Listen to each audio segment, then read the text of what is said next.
Against the gods अर्थात देवताओं के विरुद्ध। अध्याय 1386 से 1390। नमस्कार, आप कहानी में खो जाएं उससे पहले चैनल को सब्सक्राइब करें और नोटिफिकेशन ऑन करें। धन्यवाद। अध्याय 1386 आशा। आप लिन किंगरू की आंखों में एक आश्चर्य प्रकट हुआ जिसे वह दबा नहीं सकी। उसके बाद उसके चेहरे पर एक मुस्कुराहट तैर गई, लेकिन वह मुस्कुराहट असाधारण रूप से मजबूर और बदसूरत लग रही थी। हे। मैंने वास्तव में कल्पना नहीं की थी कि इतनी नीच और तुच्छ दुनिया वास्तव में इतना बड़ा और सुखद आश्चर्य छिपा देगी। लेकिन वह इस बात से अच्छी तरह वाकिफ थी कि क्या ये वास्तव में एक सुखद आश्चर्य था या भयानक झटका। फीनिक्स की लपटें आमतौर पर असाधारण रूप से हल्की थी, लपटें जिन्होंने दुनिया को शांत कर दिया था। लेकिन इस समय फैंग ज़ुएर के शरीर पर जलने वाली लाल रंग की लपटें गोल्डन क्रो की लपटों की तरह ही हिंसक और भयंकर थी जो यूचे के शरीर पर जलती थी। इसके अलावा फैंग ज़ुएर द्वारा उत्सर्जित उग्र शक्ति इतने उच्च स्तर की थी कि यह भयावह थी। एक भयानक अनुभूति ने लिन किंगरू के शरीर पर आक्रमण किया, एक ऐसी अनुभूति जिसने उसे बहुत लंबे समय तक फैंग ज़ुएर की नजरों से मिलने से डराया। इस अनुभूति ने निस्संदेह उसके दिल को और अधिक चिंतित कर दिया। फैंग ज़ुएर को शायद ही कभी गुस्सा आया हो, और यह उसके जीवन में केवल दूसरी बार था जब उसने किसी और के प्रति हत्या के इरादे को महसूस किया था। उसने अपना हाथ बढ़ाया, उसकी हथेली में आग की लपटें सीधे लिन किंगरू की छाती पर लग रही थी। लेकिन निश्चित रूप से आप इतने भोले नहीं हो सकते कि यह सोचे कि आप सचमुच मेरे प्रतिद्वंद्वी बनने के योग्य हैं, लिन किंगरू ने ठंडी मुस्कान के साथ कहा। हालांकि चाहे वह उसके शब्द हो या आचरण, वे पहले से ही संयम और अवमानना से पूरी तरह से रहित थे। इसके विपरीत अभी वे एक हल्की सी आशंका से ग्रस्त थे कि वह निश्चित रूप से स्वीकार करने को तैयार नहीं होगी। फैंग ज़ुएर ने बात नहीं की। इसके बजाय फीनिक्स की छवि एक बार फिर उसकी आंखों में चमक उठी। एक पल में लाल रंग की लपटें जो पहले से ही उसके शरीर पर भड़क रही थी, और भी अधिक विस्फोटक रूप से भड़क गईं, जिससे आग की लपटों का एक विशाल तूफान पैदा हो गया जो सीधे लिन किंगरू की ओर बह गया। जैसे ही बैंगनी रंग की लपटें उसके चारों ओर घूम रही थी, लिन किंगरू ने हल्के से अपने दांत पीस लिए। इस बार उसकी गहन शक्ति पूरी ताकत से भड़क उठी, क्योंकि उसकी बाह पर बेहद घनी बैंगनी रंग की लपटें जल उठी और उसने फीनिक्स की लपटों को जोरदार और मजबूत तरीके से पकड़ने की कोशिश की। अगर वह जानती कि उसके सामने की लपटें फीनिक्स की लपटें हैं, तो भले ही उसमें 3 गुना हिम्मत हो, लेकिन वह ऐसा करने की हिम्मत नहीं करती। जैसे ही आग की लपटें उसके शरीर के करीब पहुंची, उसकी अभिव्यक्ति तुरंत और नाटकीय रूप से बदल गई, क्योंकि गहरा आश्चर्य और अविश्वास उसकी आंखों की गहराई में स्पष्ट रूप से चमकने लगा। हालांकि उसकी प्रतिक्रिया भी बेहद तेज थी, क्योंकि उसका हाथ बिजली की तरह तेजी से पीछे की ओर हट गया। अपनी कमर को तेजी से मोड़कर उसने एक उत्कृष्ट लेकिन अजीब गति कौशल का उपयोग किया। उसका शरीर बगल में पलट गया और अपने मूल स्थान से 3 किलोमीटर दूर एक बिंदु पर चला गया। इस समय उसने भी अपनी पूरी ताकत से अपना हाथ आगे बढ़ाया। आसमान में बैंगनी रंग की लपटें भर गईं, जो तुरंत एक भेड़िए की आकृति में बदल गईं, जो 300 मीटर से अधिक ऊंचा था और सीधे फैंग ज़ुएर की ओर दौड़ा। फैंग ज़ुएर के पैर नहीं हिले। उसके हाथ के हल्के से मोड़ के साथ फीनिक्स की लपटें आकाश में उड़ गईं, तुरंत बैंगनी लपटों से बने भेड़िए को भस्म कर दिया, जैसे कि उसने सड़ी हुई लकड़ी को कुचल दिया हो। उद्धरण चिन्ह विस्मयादिबोधक चिन्ह विस्मयादिबोधक चिन्ह विस्मयादिबोधक चिन्ह प्रश्नवाचक चिन्ह उद्धरण चिन्ह। इस दृश्य ने लिन किंगरू के शरीर में कंपकंपी दौड़ा दी। वह ऐसी लग रही थी मानो उसके हृदय की तारें काट दी गई हो। भय और आश्चर्य के कारण उसके चेहरे का रंग उड़ रहा हो। वह इस बात से हैरान थी कि उसे अपनी आंखों पर विश्वास ही नहीं हो रहा था। उसके प्रतिद्वंद्वी की गहन ताकत वास्तव में दैवीय उत्पत्ति क्षेत्र के तीसरे स्तर पर ही थी। फिर भी यह इतनी आसानी से उस दिव्य ज्वाला को दबा और भस्म कर सकता था जिसे उसने अपनी पूरी ताकत से प्रज्वलित किया था। एकमात्र बात जो इसे समझा सकती थी वह ये थी कि उसके प्रतिद्वंद्वी की गहन कला का स्तर उसकी खुद की तुलना में अधिक था। और उसके वर्तमान प्रतिद्वंद्वी की गहन कला का स्तर उससे भी कहीं अधिक था। निचले लोगों की एक गहन अभ्यासिका के पास अपनी कला से कहीं अधिक गहरी कला थी। उसने अपने पूरे जीवन में इतना बेतुका और हास्यास्पद मजाक कभी नहीं सुना था। जैसे ही खंडित बैंगनी लपटें तेजी से हवा में फैल गईं, लिन किंगरू को अपनी लपटों को शून्य में बिखरते हुए देखना पड़ा। अभी उसका हृदय न केवल आश्चर्य और भय से भरा था, क्योंकि जिस भावना को वह सबसे अधिक तीव्रता से महसूस कर रही थी वह अपमान था। उसका वर्तमान अपमान उस उपहास और अवमानना के बराबर था जो उसने अभी फेंग जुएर को दिखाया था। तो आपके पास बस इतना ही है, फेंग जुएर ने ठंडे स्वर में कहा। वे शब्द निस्संदेह लिन किंगरू के दिल में जहर भरी सुई की तरह चुभ गए थे, जिससे उसका चेहरा, जिसे अभी भी सुंदर और आकर्षक माना जा सकता था, तुरंत मुड़ गया। बोलते समय उसकी आवाज भी काफी कर्कश हो गई थी। हे, तुम सोचते हो कि तुम योग्य हो, निचले लोगों का एक कूड़ा कचरा। तुम्हें लगता है कि तुम कार्य करने के योग्य हो, मेरे सामने अहंकारी। निचले लोगों का कचरा हमेशा कचरा ही रहेगा। उसके शरीर पर बैंगनी रंग की लपटें लहराते हुए उसकी छाती तेजी से ऊपर उठी। उसके हाथ में पहले से ही एक नीलम लंबी तलवार दिखाई दे चुकी थी, और जैसे ही उसकी तलवार पर बैंगनी रंग की लपटें उठी, वह अचानक एक अजीब बैंगनी चमक के साथ चमक उठी।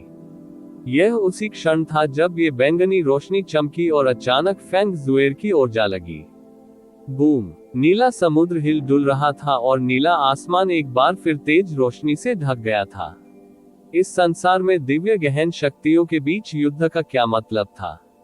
ये बिल्कुल स्वर्गीय शक्ति से भरी किसी विपत्ति से कम नहीं था। पलक झपकते ही अंतरिक्ष में कंपन उनके आसपास के सैकड़ों किलोमीटर अंतरिक्ष में फैल गया था।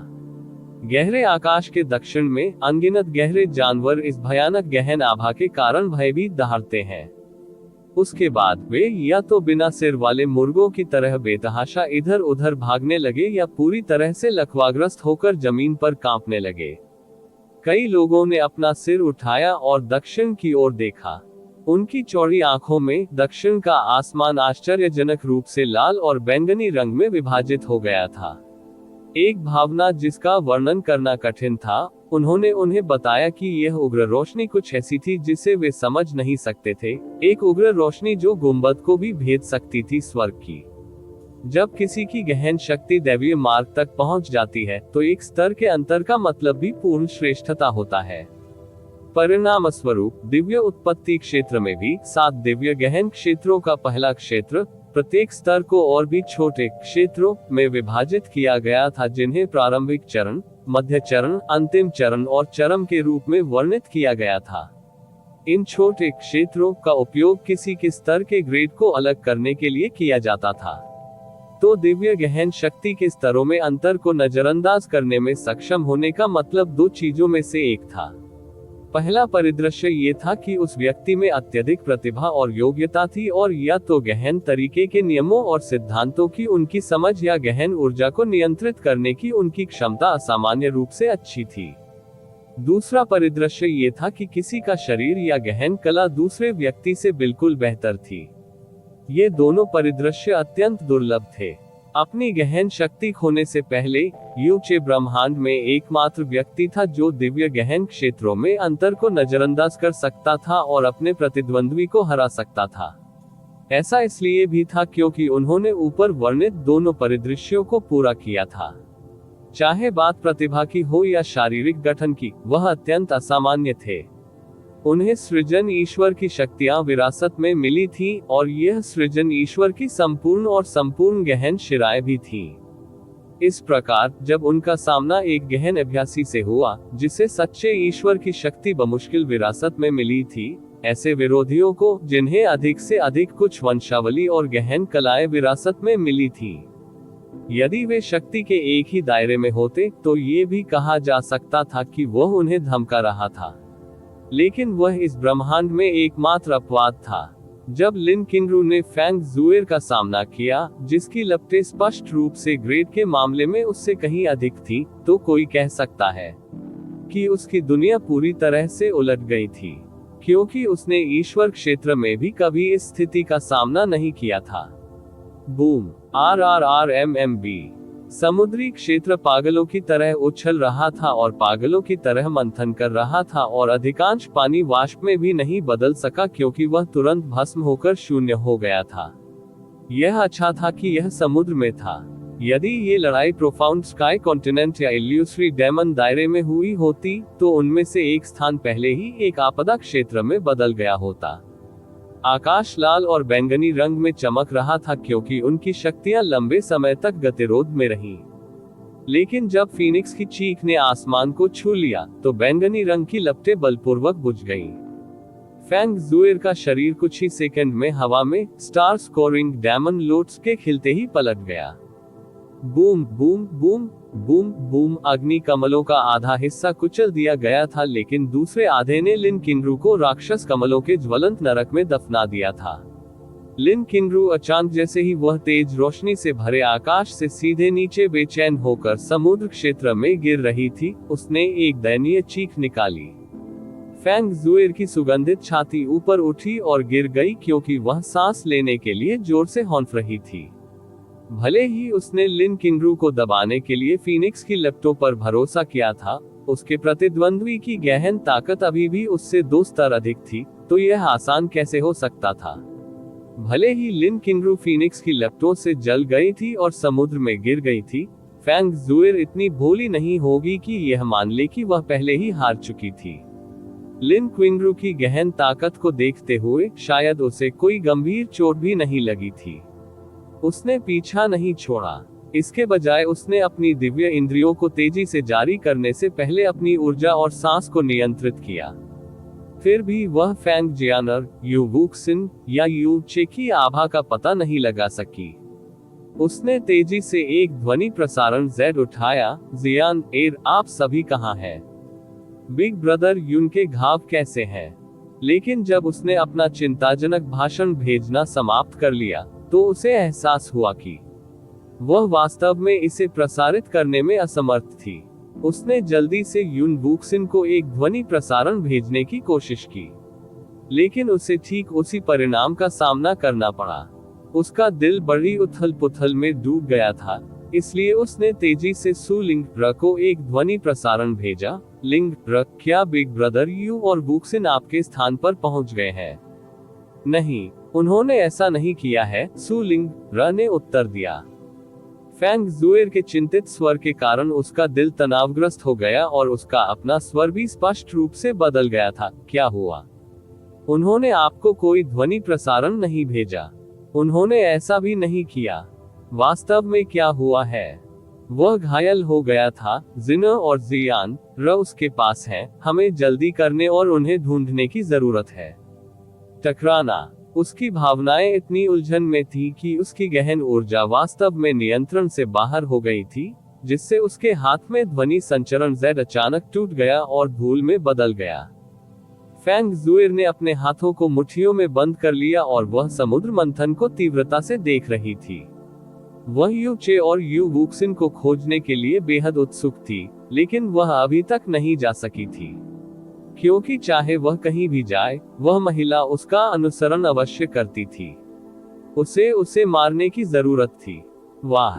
एक विशाल ज्वार की लहर बिना किसी चेतावनी के अचानक फट गई और विभाजित ज्वार की लहर से बैंगनी प्रकाश की एक किरण निकली और सीधे फैंग ज़ुएर की छाती की ओर बढ़ी। उस बैंगनी प्रकाश के नीचे लिन किंगरू पूरी तरह से नग्न खड़ी थी। उसके बाल बेतहाशा उड़ रहे थे और उसकी आंखें हिंसक घृणा से भर गईं। ऐसा लग रहा था मानो वह किसी ऐसे दुश्मन को घूर रही हो जिसके साथ वह कभी मेल मिलाप नहीं कर सकती। ये भी ऐसा था जैसे वह पूरी तरह से भूल गई थी कि वह वही थी जो शुरू से ही असभ्य और तिरस्कारपूर्ण थी, कि वह वही थी जिसने सबसे पहले उनका अपमान किया था और वह वही थी जिसने सबसे पहले किसी को चोट पहुंचाई थी। कबूओं। समुद्र के ऊपर का नीला आसमान एक बार फिर पूरी तरह से तेज रोशनी में डूब गया। फैंग ज़ुएर फैंग जियान र और यू वुक्सिन से संपर्क करने में असमर्थ था, और स्वाभाविक रूप से इसका एक कारण था, क्योंकि इस समय उन दोनों और यू चे को एक विशेष स्थान में ले जाया गया था। वे फीनिक्स ट्रायल ग्राउंड के अंदर थे। उनके चारों ओर की दुनिया एकदम काली थी। फेंग जियान र ने यूचे को कसकर गले लगा लिया, लेकिन जैसे ही वे प्रकट हुए, वह पहले ही अपने घुटनों के बल गिर चुकी थी और घबराहट में चिल्लाने लगी, भगवान फीनिक्स भगवान, मैं आपसे विनती करती हूँ, कृपया जल्दी करें और बचाएं। जल्दी करें और यंग को बचाएं मास्टर। भगवान फीनिक्स भगवान। स्थान परिवर्तन और फेंग जियानर की आवाज के कारण यून वुक्सिन को पूरी तरह से असहाय और नुकसान महसूस हुआ। हालांकि इस समय दो विशाल लाल आंखें अचानक उनके ऊपर हवा में खुल गईं, जिससे अंधेरे की इस दुनिया में एक उग्र लाल रोशनी फैल गई। इससे यून वुक्सिन को इतना सदमा लगा कि उसने धीरे से चिल्लाकर कहा, भगवान फीनिक्स भगवान। फीनिक्स आत्मा प्रकट हुई थी, जिससे फेंग जियान ने एक दुखद रोना शुरू कर दिया। उसका पूरा शरीर डर से लगभग ढह गया था। क्या हुआ? जैसे ही फीनिक्स आत्मा की आवाज अचानक गहरी हो गई, युनचे के शरीर में दिव्य संवेदनाएं दौड़ गईं। वो एक भयानक महिला थी। उसने अचानक यंग मास्टर पर हमला करने की चाल चली। फेंग जियान र ने अपने दोनों हाथों से गहरी ऊर्जा छोड़ी, क्योंकि वह यूचे की कमजोर और कमजोर जीवन शक्ति के आखिरी हिस्सों को संरक्षित करने की पूरी कोशिश कर रही थी। बोलते समय उसकी आवाज बुरी तरह कांप रही थी। वह महिला बेहद भयानक थी, यहाँ तक कि देवी बहन भी। बहुत संभव है कि वह उससे भी अधिक भयानक हो, देवी सीस से भी शक्तिशाली। वे फीनिक्स आंखें स्पष्ट रूप से नीचे की ओर झुकी हुई थीं। भले ही इसकी दिव्य भावना बाहरी दुनिया तक शायद ही कभी फैली हो, ये देवी बहन की पहचान से अच्छी तरह से वाकिफ थी, जिसके बारे में फेंग जियान र ने बात की थी। फेंग जुएर वह थी जिसने अन्य फीनिक्स दिव्य आत्मा की संपूर्ण विरासत और इच्छा प्राप्त की थी। वह इस दुनिया में वास्तव में दिव्य मार्ग में प्रवेश करने वाली पहली व्यक्ति भी थी। इस प्रकार वह फीनिक्स देवी कहलाने के योग्य थी। क्या ये उस दायरे से कोई हो सकता है? फीनिक्स आत्मा ने गहरी आवाज में पूछा। एकमात्र लोग जो फेंग जुएर को सर्वश्रेष्ठ कर सकते थे, वे लोग थे जो ईश्वर क्षेत्र में रहते थे, वह दुनिया जिसे वर्तमान में प्राइमल कैस आयाम का उच्चतम स्तर माना जाता था। वर्तमान फेंग जियान र उस दायरे के बारे में परेशान होने का प्रयास भी कैसे छोड़ सकता है? अभी उसकी बाहों में लिपटी यूचे की जीवन शक्ति भयावह रूप से कमजोर और फीकी थी। यदि वह अपनी गहन ऊर्जा को एक पल के लिए भी शिथिल कर देती, तो वह वहीं पर समाप्त हो सकता था। उसने निवेदन किया, भगवान फीनिक्स भगवान, यंग मास्टर को बेहद गंभीर चोटें आई हैं। मैं आपसे उसे बचाने की विनती करती हूँ। जब आपने मुझे उसके पीछे चलने का निर्देश दिया था, तब आपने मुझसे कहा था कि क्या कोई ऐसा दिन था जब उसकी जान चली गई थी खतरे में, या वह एक न सुलझने वाले संकट से जूझ रहा था। मुझे फीनिक्स टेल फेदर को जलाना था जो आपने मुझे दिया था, और उसे और वुक्सिन को इस जगह पर लाना था। आप निश्चित रूप से उसे बचा सकते हैं। मैं विनती करता हूँ कि आप उसे जल्दी से बचा लें। 1.5 साल पहले जब यूचे फीनिक्स कबीले को छोड़ने वाली थी, तो फीनिक्स आत्मा ने उसे कुछ निर्देश देने के लिए फेंग जियान र को विशेष रूप से बुलाया था। नहीं, यह अनुरोध करने के लिए था कि वह यूचे के साथ रहे। साथ ही उसे एक फीनिक्स टेल पंख भी प्रदान किया, जिसमें एक विशेष आयामी शक्ति थी। इससे उसे एक दिन, जब यूचे को एक न सुलझने वाले खतरे का सामना करना पड़ा था, तुरंत उस फीनिक्स पूंछ पंख को जलाने की अनुमति मिल जाएगी, जिससे वह और यू वुक्सिन दोनों यहाँ आ जाएंगे।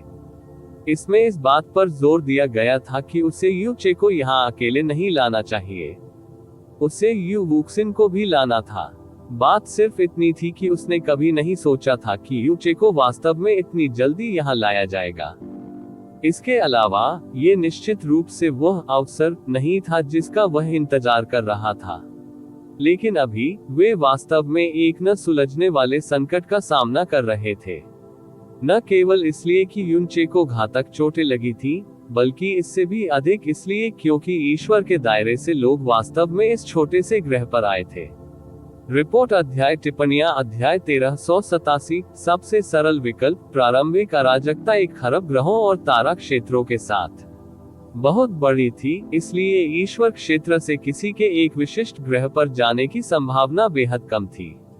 इसके अलावा गहन अभ्यासी जो ईश्वर क्षेत्र की आभा के आदी थे, वे पहले स्थान पर निचले क्षेत्रों में कदम रखने के लिए भी तैयार नहीं होंगे। लाल रोशनी की एक किरण नीचे गिरी और यू चे को ढक दिया, जिससे फेंग जियान र की गहन ऊर्जा के स्थान पर यू चे की अतुलनीय रूप से कमजोर जीवन नस की रक्षा हुई। साथ ही इसने फीनिक्स स्पिरिट को ये स्पष्ट तस्वीर देने की अनुमति दी कि युनचे का शरीर कितनी बुरी स्थिति में था। फीनिक्स स्पिरिट ने हल्की आह भरी, सोचने के लिए कि ये दिन वास्तव में इतनी जल्दी आएगा। आह, भगवान फीनिक्स भगवान, मैं आपसे विनती करता हूं कि आप उसे जल्दी से बचा ले। आप निश्चित रूप से उसे बचा सकते हैं, फेंग जियाने ने फीनिक्स स्पिरिट से बार बार विनती की। मैं उसे नहीं बचा सकता। फीनिक्स स्पिरिट के शब्द ठंडे पानी की एक बाल्टी की तरह थे जो फेंग जुएल और यू वुक्सिन पर डाला गया था। उसका शरीर फट गया है और उसके सभी आंतरिक अंग चकनाचूर हो गए हैं। उसकी जीवन नस बुरी तरह क्षतिग्रस्त हो गई है और उसके सभी शिरोबिंदु कट गए हैं। भले ही ऐसा तब होता जब मेरे पास अभी भी मेरी सभी दिव्य शक्तियां होती, फिर भी मैं उसे नहीं बचा पाता, फीनिक्स स्पिरिट ने धीमी गति से कहा और कोमल आवाज। फीनिक्स स्पिरिट के शब्दों के कारण फेंग जियाने की आंखों की पुतलियों से रंग निकल गया। एक ही पल में यू चे इतनी गंभीर रूप से घायल हो गया था कि वह मौत के दरवाजे पर था। आमतौर पर अगर यू चे को कोई बीमारी या चोट लगी होती तो उसकी पहली प्रतिक्रिया सुलिंग र को ढूंढना होती, लेकिन इस बार ये स्थानिक झटके थे जिसने उनके शरीर को तोड़ दिया था और उन्हें आंतरिक और बाहरी दोनों चोटें लगी थी। यदि यह सच नहीं है कि उसकी गहन ऊर्जा इतने समय तक युनचे के जीवन की रक्षा कर रही थी, तो वे चोटें एक ही पल में उसकी जान लेने के लिए पर्याप्त थी। ऐसी चोट देखकर वह केवल फीनिक्स के बारे में सोच सकती थी, आत्मा। अगर ये भी उसे बचा नहीं पाया। हालांकि फीनिक्स स्पिरिट जो शब्द कहने वाला था, उससे फेंग जियाने की बेजान आंखें एक बार फिर चमक उठेगी। आप ऑडियो बुक्स 108 देख रहे हैं। धोखेबाजों से सावधान रहें। भले ही मैं उसे नहीं बचा सकता, लेकिन कोई तो है जो बचा सकता है। इस दुनिया में वह अकेली ऐसी होनी चाहिए जिसके पास ऐसा करने की क्षमता भी हो। कौन है भाई? फेंग जियाने का सिर ऊपर की ओर झटका लगा जब उसने चिंतित स्वर में ये शब्द चिल्लाए। वह ठीक आपके सामने है। फीनिक्स स्पिरिट के बोलने के बाद स्कारलेट रोशनी की एक जोड़ी यू वुक्सिन पर गिरी। उस लाल रंग की रोशनी में उसकी आंखें पनीली रोशनी से चमक रही थी। ये स्पष्ट था कि यूचे की गंभीर चोटों ने उसे गंभीर रूप से झकझोर दिया था और डरा दिया था। लेकिन जैसे ही उसने फीनिक्स स्पिरिट की बातें सुनी और उसकी निगाहें महसूस की, यू वुक्सिन के होंठ थोड़े अलग हो गए। आप वुक्सिन के बारे में बात कर रहे हैं? फेंग जियाने ने स्तब्ध स्वर में कहा।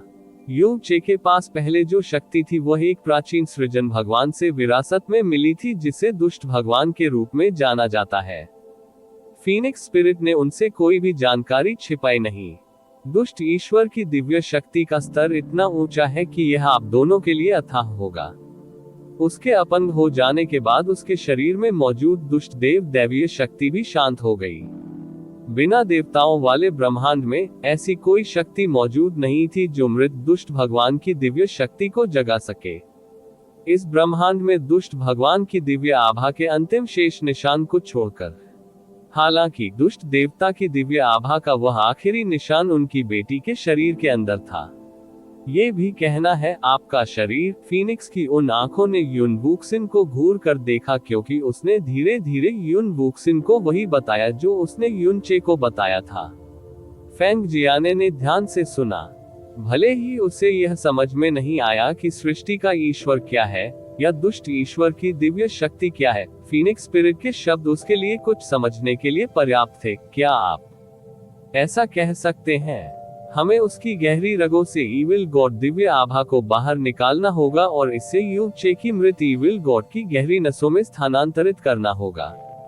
शायद ये सुप्त ज्वालामुखी के बीच में एक चिंगारी जलाने जैसा होगा, जिससे वह एक बार फिर जागृत हो जाए। ऐसा लग रहा था जैसे ये फेंग जियानर से बात कर रहा था, लेकिन वास्तव में ये शब्द यू वुक्सिन की ओर निर्देशित थे। तो मैं डैडी को बचा सकता हूँ। इस तरह फेंग जियान र समझ नहीं पा रहे थे कि फीनिक्स आत्मा क्या कह रही थी, इसलिए ये स्वाभाविक था कि युन वुक्सिन को और भी कम समझ में आया कि वह क्या कह रही थी। लेकिन कम से कम इतना तो समझ में आया कि इन अजीब आंखों से आने वाली आवाज उसे बता रही थी कि उसके पिता को बचाने का एक रास्ता है। इस अवधि के दौरान जब आप अपने पिता के साथ रहे तो आपको उनके बारे में कई किंवदंतियां सुननी चाहिए थी, है ना? फिर आपको ये भी पता होना चाहिए कि वह कितना मजबूत हुआ करता था। फीनिक्स स्पिरिट की आंखें सीधे युन वुक्सिन पर टिकी थी। मैं गारंटी नहीं दे सकता कि यह निश्चित रूप से काम करेगा, लेकिन अगर यह काम करता है तो उसकी शक्ति को पुनर्जीवित किया जा सकता है। इसके अलावा जब तक वह अपनी शक्तियों को पुनः प्राप्त कर लेता है, भले ही उसके घाव अभी की तुलना में 10 गुना अधिक गंभीर हो, वह थोड़े समय में उनसे पूरी तरह से उबरने में सक्षम होगा। भले ही उसका दिमाग भ्रम की भूल-भुलैया में था, फीनिक्स स्पिरिट के आखिरी वाक्य ने यू वुक्सिन की आंखों को एक अतुलनीय उज्ज्वल रोशनी से चमका दिया। उसने अनजाने में एक छोटा कदम आगे बढ़ाया और चिंतित स्वर में पूछा, क्या ये सच है? क्या ये सच है? मेरे पिताजी को बचा लो। कृपया मेरे पिताजी को बचा लो, जल्दी। क्या इसका मतलब यह है कि आप अपने दुष्ट भगवान की दिव्य आभा को त्यागने को तैयार हैं? फीनिक्स आत्मा ने पूछा। युन वुक्सिन को ईविल गॉड दिव्य आभा के बारे में कुछ भी समझ नहीं आया और वह इस बात से भी पूरी तरह से अनजान थी कि उसके पास क्या है। उसने बिना किसी हिचकिचाहट के अपना सिर हिलाया। मैं इस दुष्ट देवता की दिव्य आभा के बारे में कुछ नहीं जानती, लेकिन जब तक आप डैडी को बचा सकते हैं, कुछ भी ठीक है। मैं आपसे जल्दी करने के लिए विनती करता हूँ, डैडी है। जरा ठहरिए। फैंग जियांग र इस समय अचानक चिल्लाए और बेहद असहज आवाज में बोली, भगवान फीनिक्स भगवान, अगर हम आपके कहे अनुसार करते हैं और यू वुक्सिन की गहरी नसों से दुष्ट भगवान की दिव्य आभा खींचते हैं, तो क्या होगा? वुक्सिन, उसे पूरा यकीन था कि फीनिक्स आत्मा ने ये शब्द युनचे से भी कहे थे, लेकिन ये बिल्कुल स्पष्ट था कि युनचे इस पर सहमत नहीं थे। वास्तव में वह इसके लिए सहमत होने के बजाय अपंग बने रहना पसंद करेगा। यह इस हद तक था कि उन्होंने कभी इसका जिक्र तक नहीं किया था यह पहले किसी और को।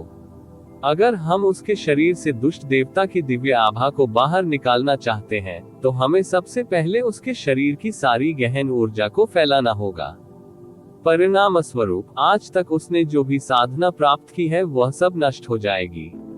इसके अतिरिक्त उसकी असामान्य प्रतिभा का केवल एक बहुत छोटा सा हिस्सा उसके फीनिक्स वंश के कारण है। इसका अधिकांश हिस्सा ईविल गॉड दिव्य आभा के अस्तित्व से आता है।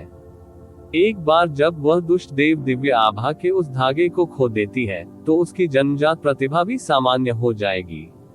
ये भी संभव है कि इस निष्कर्षण से उसकी गहरी नसों को नुकसान पहुंचेगा।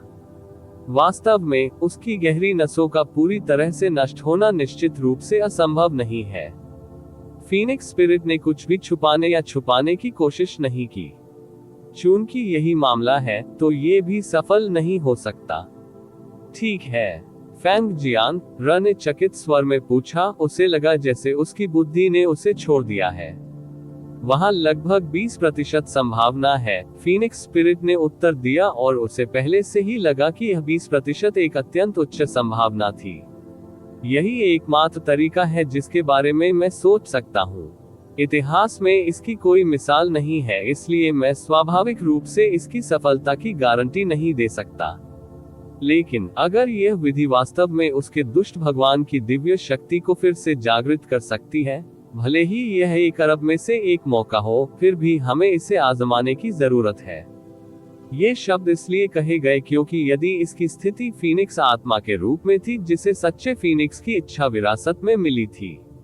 ऐसा इसलिए था क्योंकि जब से उसे उस भयानक आभा का एहसास हुआ, उसने अस्पष्ट रूप से अनुमान लगाना शुरू कर दिया था कि दुष्ट भगवान ने इतनी संपूर्ण विरासत और विरासत क्यों छोड़ी। बहुत संभव था कि उन्होंने सत्ता तो छोड़ी ही, उससे भी ज्यादा उन्होंने उम्मीद छोड़ी। यह एक ऐसी आशा थी जिसे बिल्कुल भी तोड़ा नहीं जा सकता था, और यह भी एक आशा थी कि सच्चे फीनिक्स की इच्छा के उत्तराधिकारी के रूप में इसकी रक्षा करने की नितांत आवश्यकता थी। यू वुक्सिन फीनिक्स स्पिरिट की नजर और भी अधिक केंद्रित हो गई। क्या आप समझ गए कि इस महान व्यक्ति ने अभी क्या कहा है? यदि तुम अपने पिता को बचाना चाहते हो तो तुम अपनी सारी शक्ति खो दोगे। आपकी जन्मजात प्रतिभा भी बिना किसी निशान के गायब हो जाएगी। इसके अलावा ऐसी संभावना है कि आप कभी ठीक नहीं हो पाएंगे और आपकी गहरी नसें भी भारी क्षतिग्रस्त हो सकती हैं। ऐसे में क्या आप अभी भी अपने पिता को अपने ईविल गॉड दिव्य आभा का उपहार देने के इच्छुक हैं? वह अपनी सारी शक्ति खो देगी, उसकी सारी मेहनत हवा में उड़ जाएगी, उसकी जन्मजात प्रतिभा हमेशा के लिए नष्ट हो जाएगी और इस बात की भी संभावना थी कि वह इस प्रक्रिया में अपंग हो जाएगी। एक लड़की के लिए जो केवल 12 वर्ष की थी, ये शब्द और यह विकल्प निस्संदेह बहुत क्रूर थे। लेकिन जिस बात ने फैंग जियानर को चौंका दिया और जिस बात ने फीनिक्स स्पिरिट को और भी अधिक चौंका दिया, वह ये थी। ये स्पष्ट था कि युन वुक्सिन को अभी तक वह सब कुछ पचा नहीं था जो उसने अभी सुना था, क्योंकि वह बस हवा में घूर रही थी। फिर भी उसने अपना सिर हिलाया, उसने बिना किसी हिचकिचाहट के अपना सिर हिलाया। जब तक मैं डैडी को बचा सकती हूँ, मैं कुछ भी करने को तैयार हूँ। नहीं, आप नहीं कर सकते, आप नहीं कर सकते।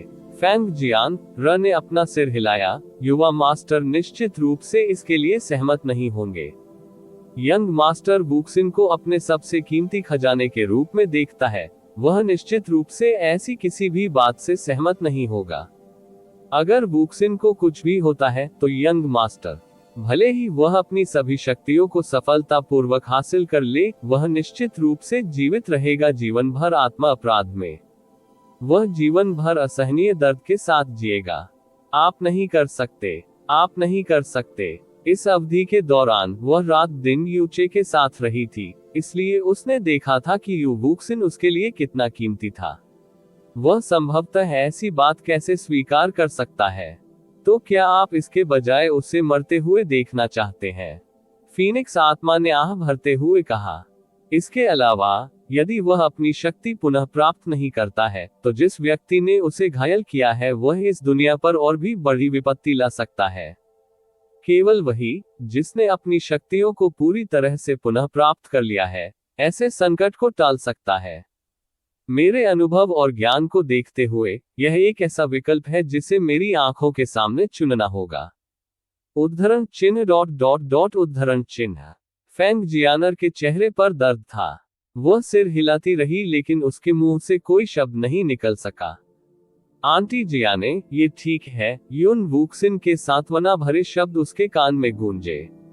उसने चौंककर यू वुक्सिन को देखने के लिए अपना सिर उठाया, लेकिन यू वुक्सिन के चेहरे पर दर्द, संघर्ष या झिझक का एक भी निशान नहीं था।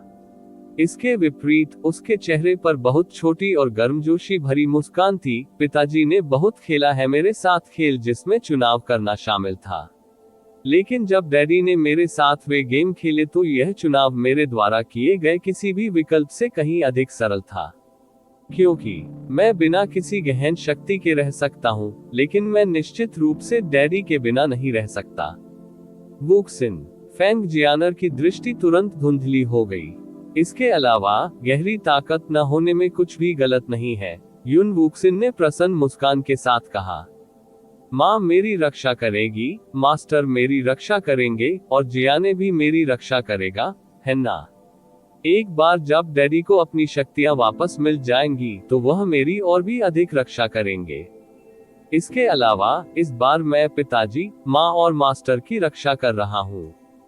वे सभी निश्चित रूप से मेरी प्रशंसा करेंगे। वाह, इसके बारे में सोचने मात्र से मुझे बहुत खुशी महसूस होती है। उद्धरण चिन्ह उद्धरण चिन्ह। फैंग जियानर के होंठ कांपने लगे। वह चुन नहीं सकती थी, फिर भी युन वुक्सिन ने उसे चुनने में जरा भी संकोच नहीं किया। वे फीनिक्स आंखें स्पष्ट रूप से ऊपर की ओर झुकी हुई थीं, जैसे आत्मा का टुकड़ा जो एक दिव्य आत्मा से आया था, गहरी हलचल महसूस कर रहा था। यू चे ने अपनी बेटी की जन्मजात प्रतिभा को नुकसान पहुंचाने के बजाय हमेशा के लिए अपंग होने का विकल्प चुना। यू वुक्सिन अपनी गहन शक्ति और अपनी जन्मजात प्रतिभा के प्रति सभी लगाव को त्यागने को तैयार थी, सिर्फ इसलिए क्योंकि उसे उम्मीद थी कि उसके पिता को बचाया जा सकता है। शायद इसके दृष्टिकोण से मानवीय भावनाएं इतनी अद्भुत और अद्भुत थी कि वे समझने में मुश्किल जियान फीनिक्स स्पिरिट ने कहा, मैं आपकी चिंताओं को समझता हूँ। मैं उसकी सारी नाराजगी और उसकी नफरत सहन कर लूंगा। मुझे बस उम्मीद है कि मैं उस बिंदु तक सहन कर सकूंगा। भगवान फीनिक्स भगवान के शब्दों के कारण फैंग जियाने का सिर ऊपर की ओर झटका लगा, लेकिन उसे कोई जवाब नहीं मिला। इसके बजाय लाल रोशनी की एक किरण ऊपर से उतरी और उसे इस फीनिक्स आयाम से बाहर टेलीपोर्ट कर दिया। लाल रंग की रोशनी हवा में फैल गई और केवल यू वुक्सिन और यू चे, जिनकी जीवन शक्ति इतनी कमजोर थी कि इसे मुश्किल से महसूस किया जा सकता था, बचे थे। वह नहीं जानते थे कि फीनिक्स आत्मा ने उनकी इच्छाओं को नजरअंदाज कर दिया था और यू वुक्सिन को ऐसा करने की सलाह दी थी, एक ऐसा विकल्प जो उसे निश्चित रूप से नहीं करना चाहिए था। यू वुक्सिन, फीनिक्स स्पिरिट की आवाज धीमी और गंभीर थी, मुझे आपकी दुष्ट भगवान की दिव्य आभा को आकर्षित करने के लिए आपको पूरी तरह से सहयोगात्मक और इच्छुक होने की आवश्यकता होगी। जब तक आप इच्छुक नहीं होंगे, कोई भी आपको ऐसा करने के लिए मजबूर नहीं कर पाएगा। तो यह महान व्यक्ति आपसे आखिरी बार पूछेगा, डैडी को बचाएं। वह फीनिक्स स्पिरिट के खत्म होने का इंतजार किए बिना ही उत्सुकता से बोल चुकी थी। हालांकि उसकी आवाज में चिंता ही एकमात्र चीज नहीं थी। इससे भी अधिक, उसकी आवाज में एक दृढ़ संकल्प था जो इतनी कम उम्र में किसी में नहीं होना चाहिए था। उसने अपना चेहरा उठाया, उसकी आंखें सीधे उन लाल रंग की फीनिक्स आंखों पर टिकी थी जो हवा में लटकी हुई थी। फीनिक्स स्पिरिट उसकी आंखों या उसकी आत्मा से असंतोष, अनिच्छा या झिझक का जरा भी निशान नहीं पहचान सका। केवल एक चीज जिसे वह महसूस कर सकता था वह थी उसका डर और चिंता। ठीक है, फीनिक्स स्पिरिट ने उत्तर दिया। उसकी लाल आंखों में एक अजीब सी उग्र रोशनी चमक उठी और उसकी मूल रूप से कठोर और शक्तिशाली आवाज अतुलनीय रूप से कोमल हो गई। यह महान व्यक्ति अब और कोई अनावश्यक शब्द नहीं बोलेगा। एकमात्र चीज जो मैं कर सकता हूँ वह ये सुनिश्चित करने के लिए अपनी शेष शक्ति और आत्मा का उपयोग करना है कि सब कुछ सफल होगा। यू वुक्सिन, इसे अच्छी तरह से याद रखें, अगर ऐसा दिन आता है कि आपके पिता की वजह से इस ब्रह्मांड में छाया हुआ अंधेरा खत्म हो जाता है, तो आप वास्तव में इस ब्रह्मांड के सच्चे रक्षक होंगे, इस सब के पीछे। जैसे ही फीनिक्स की कोमल आवाज गिरी, वे लाल रंग की फीनिक्स आंखें अचानक अपने सबसे बड़े संभावित आकार तक फैल गईं और अतुलनीय रूप से घनी और गहरी फीनिक्स लपटों के दो समूहों को छोड़ दिया, जिन्होंने यूचे और यू वुक्सिन दोनों को अपनी चपेट में ले लिया। रिपोर्ट अध्याय टिप्पणियां अध्याय 1388 चमत्कार रम्मा दरार प्रोफाउंड स्काई दक्षिणी सागर पर भीषण युद्ध अभी भी जारी था। समुद्र, अंतरिक्ष और यहाँ तक कि आकाश भी हर पल जल रहा था और बिखर रहा था। ये प्रोफाउंड स्काई महाद्वीप के इतिहास में अब तक हुई सबसे भयानक लड़ाई थी, युनचे और जुआनयुवान वेंटियन के बीच की लड़ाई से भी बड़ी। जब युनचे और जुआनयुवान वेंटियन के बीच लड़ाई हुई थी तो उनकी साधना दैवीय मार्ग में केवल आधा कदम थी, लेकिन अभी दो वास्तविक दैवीय मार्ग के गहन अभ्यासी जान लेने के इरादे से एक दूसरे से भिड़ रहे थे।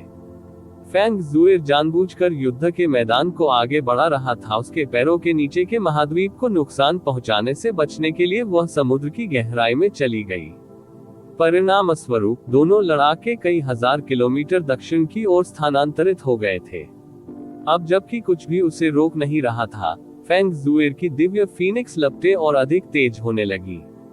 यदि लिन किंगरू की गहन कला आग पर आधारित नहीं होती तो इस लड़ाई में उसका पलड़ा भारी होता। दुर्भाग्य से उसकी आग हर बार फैंग जुएर की अंतिम लपटों से टकराते हुए सिकुड़ रही थी और नष्ट हो रही थी। अपने दुश्मन की तुलना में बहुत अधिक मात्रा में गहन ऊर्जा रखने के बावजूद लिन किंगरू को फैंग जुएर ने इस हद तक हरा दिया कि हौंफना भी असंभव हो गया था। रम्मा, एक फीनिक्स फ्लेम फॉर्मेशन लिन किंगरू की छाती के ठीक सामने फट गया, जिससे उसकी सुरक्षात्मक आभा पूरी तरह से घुस गई और जल गई। लिन किंगरू ने एक बार फिर जलते हुए समुद्र में गिरने से पहले एक भयानक चीख निकाली। लिन किंगरू को खुद को वापस पाने और हवा में वापस कूदने में केवल एक पल लगा, लेकिन वह पहले की तुलना में बहुत ज्यादा खराब दिख रही थी। उसके आधे से अधिक बाल झड़ गए थे और उसका कपड़ा लगभग पूरी तरह जल गया था। यहाँ तक कि उसकी कोमल त्वचा भी जले के निशानों से ढकी हुई थी। अगर लिन किंगरू के पास अभी दर्पण होता तो वह अपनी उपस्थिति पर चिल्ला रही होती। युद्ध के मैदान के दूसरी ओर फेंग जुएर जोर जोर से हाँफ रही थी, जबकि उसके होठों के कोने से खून की एक बमुश्किल ध्यान देने योग्य धारा बह रही थी। अन्यथा वो लगभग पूरी तरह से अस्वस्थ थी। फीनिक्स ब्लडलाइन और world would of the Phoenix के लिए धन्यवाद। फेंग जुएर का 2 छोटे क्षेत्रों से हीन होने के बावजूद लिन किंगरू पर पूर्ण प्रभुत्व था। यह एक ऐसा परिणाम था जिसकी लिन किंगरू ने कभी कल्पना भी नहीं की होगी जब उसने पहली बार फेंग जुएर पर अपनी नजरें गड़ाई थी। बस तुम रुको। लिन किंगरू मुस्कुरा रही थी, लेकिन उसकी मुस्कान विशेष रूप से भयावह थी। मैंने मास्टर को एक ध्वनि प्रसारण भेजा है। वह जल्द ही आएगा और तुम्हारे टुकड़े टुकड़े कर देगा, कुतिया। लिन किंगरू ने दहाड़ लगाई और भागने के बजाय वह फिर से फेंग जुएर की ओर बढ़ी जैसे कि वह पागल हो गई हो। फीनिक्स के ट्रायल रूम के अंदर यू वुक्सिन ने अपना छोटा हाथ यू चे की छाती पर दबाया और उसकी गहन ऊर्जा को शून्य में बिखरने दिया। किसी की गहन ऊर्जा की हानि के साथ साथ उसकी जीवन शक्ति की हानि भी होती थी, इसलिए उसका शरीर उसे हल्का और हल्का महसूस होता था। अंत में वह यू चे की छाती के ऊपर हल्के से गिर गई। यू वुक्सिन ने अपनी सारी खेती खो दी थी। अभी कई घंटे पहले वह तानाशाह गहरे दायरे में घुस गई थी और अपने मालिक, अपनी माँ और अपने पिता के साथ खुशी के इस पल का आनंद ले रही थी। लंगड़ा और शक्तिहीन युन वुक्सिन को उसी समय सोने जैसा महसूस हुआ। हालांकि उसने खुद को अपनी आंखें खोलने और अपने खून से लथपथ पिता को देखने के लिए मजबूर किया। अगला कदम आपकी गहरी रगों से दुष्ट ईश्वर की दिव्य आभा को आपके पिता की नसों में स्थानांतरित करना है। बस अपने दिमाग को आराम दें और विरोध न करें। यदि आपकी इच्छा हो तो आप सो सकते हैं, फीनिक्स स्पिरिट ने कहा। उसे विश्वास ही नहीं हो रहा था कि वह अभी कितनी शांति से बोल रहा है। लेकिन यू वुक्सिन ने हल्के से अपना सिर हिलाया। मैं डैडी को बेहतर होते देखना चाहती हूँ। ठीक है, फीनिक्स स्पिरिट ने यू वुक्सिन के शरीर पर प्रकाश की गहरी, उग्र किरण उतरने से पहले धीरे से उत्तर दिया। प्रकाश शक्तिशाली, सौम्य और बेहद सतर्क था। फीनिक्स स्पिरिट जानता था कि असफलता कोई विकल्प नहीं है। ये सिर्फ युन चे की आशा के लिए नहीं था, ये सोने के दिल वाली लड़की के लिए भी था। ज्वलंत रोशनी यू वुक्सिन की खाली गहरी नसों में प्रवेश कर गई और दुष्ट भगवान की दिव्य आभा की अविश्वसनीय रूप से कमजोर इच्छा के चारों ओर लिपट गई। फिर प्रकाश ने उसे उसकी बाहों, उसकी हथेलियों और अंत में यू चे के शरीर में ले जाना शुरू कर दिया। जब दिव्य आभा ने युन वुक्सिन के शरीर को छोड़ दिया था, तो लड़की को ऐसा महसूस हुआ जैसे किसी ने उसके जीवन की नसों में चाकू मार दिया हो। उसका चेहरा एक पल में बेहद पीला पड़ गया और उसके शरीर के अंदर बची खुची ताकत भी खत्म हो गई। वह इतनी कमजोर थी कि वह अपनी छोटी उंगली भी नहीं उठा सकती थी। हालांकि उसकी आंखें लगातार खुली रहीं। ईविल गॉड दिव्य आभा के यू चे के शरीर में प्रवेश करने के बाद फीनिक्स आत्मा ने इसे उसके मृत ईविल गॉड प्रोफाउंड वेन्स में निर्देशित किया। फिर इसने अपनी शक्ति को सावधानीपूर्वक फैलाया और यू वुक्सिन की ईविल गॉड दिव्य आभा को देखा, जो पूरी दुनिया में अंतिम ईविल गॉड दिव्य आभा भी थी, जो उसकी गहन रगों के अंदर फैली हुई थी। और मौन की ओर लौटे।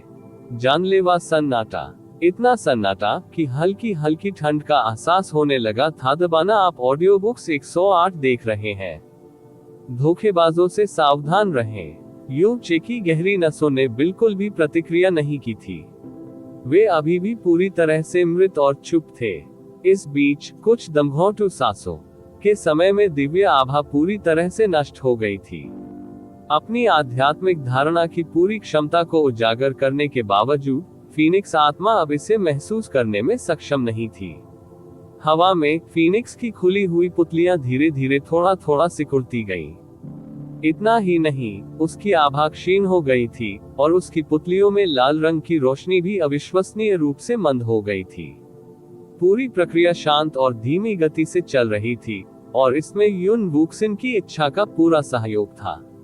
हालांकि फीनिक्स स्पिरिट को अभी भी बहुत बहुत सावधान रहना था, क्योंकि इसने यू चे की गहरी नसों में दुष्ट भगवान की दिव्य आभा का मार्गदर्शन किया था, इसलिए हर सेकंड खर्च होने वाली शक्ति और आत्मा ऊर्जा की मात्रा बहुत बड़ी थी।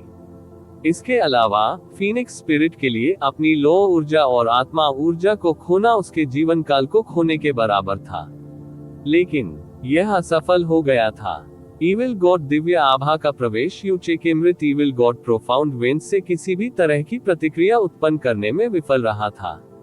दैवीय आभा ऐसे नष्ट हो गई थी जैसे कि इसे पूरी तरह से गायब होने से पहले किसी यादृच्छिक स्थान पर छोड़ दिया गया हो। दुनिया का आखिरी दुष्ट भगवान की दिव्य आभा ऐसे ही चली गई थी, और निश्चित रूप से इसे यू वुक्सिन में वापस लौटाने का कोई रास्ता नहीं था।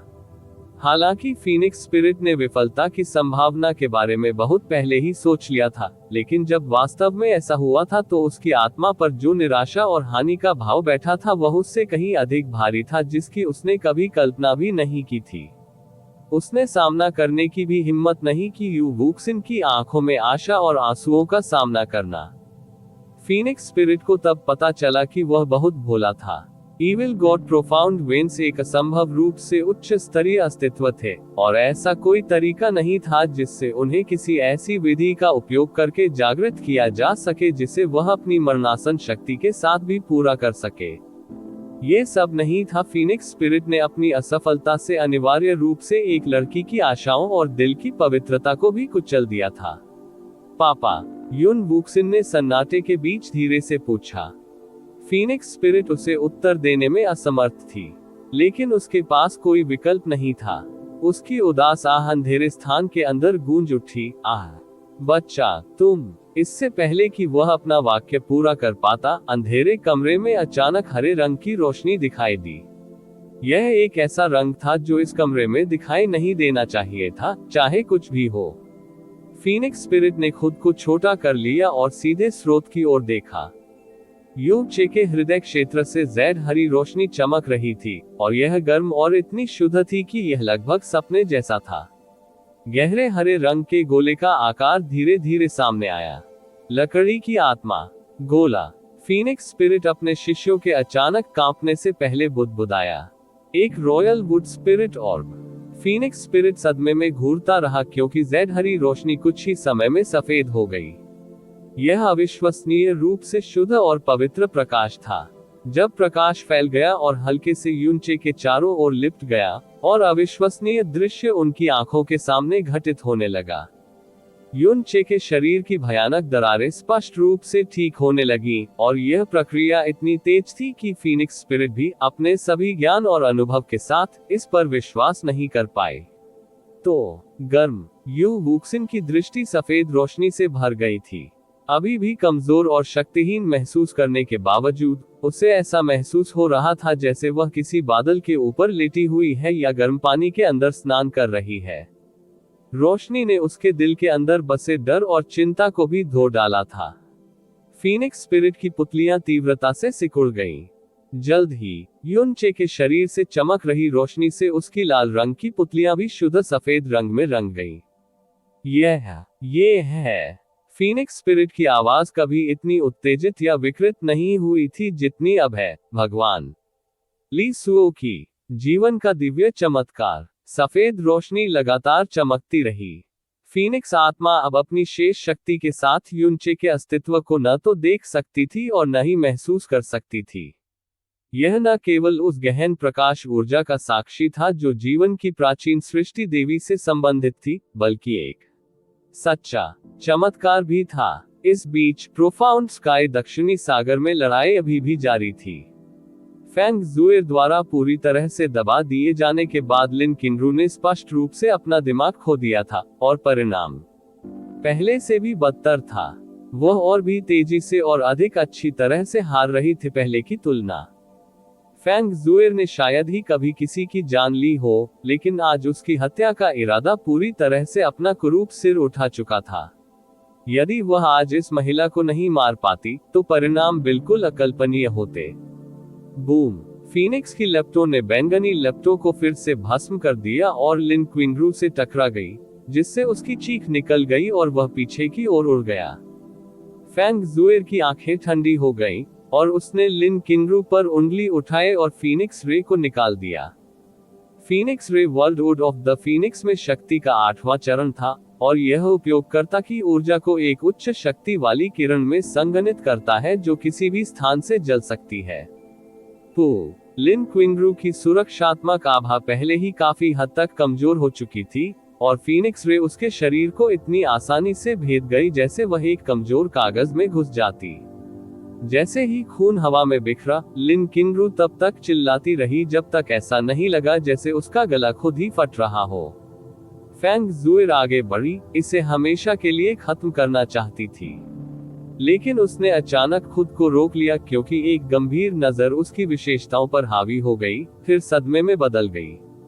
सुदूर आकाश में एक नीले जहाज की विशाल रूपरेखा अचानक एक दृश्य में प्रवेश कर गई थी।